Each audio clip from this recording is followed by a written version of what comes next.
Well, this was a great opportunity for the students from the BA Honours Textile Art, Design and Fashion course to collaborate with IKEA and their new autumn-winter catalogue, and they took the fabrics and they prepared them and they've brought a really lovely interior effect to an urban landscape. And they had good fun doing it and really got together and produced something which I think is quite unusual and unique.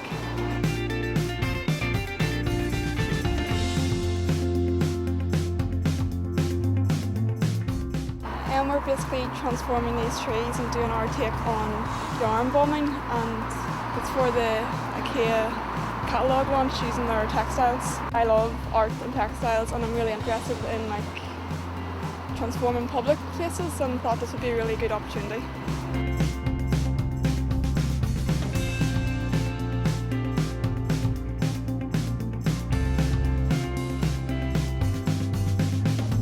Well, I think the fish is really spectacular and they've used a lovely combination of fabrics, and as you can see they've got the logo, the IKEA logo also, just to really emphasise the fact that these fabrics are from IKEA.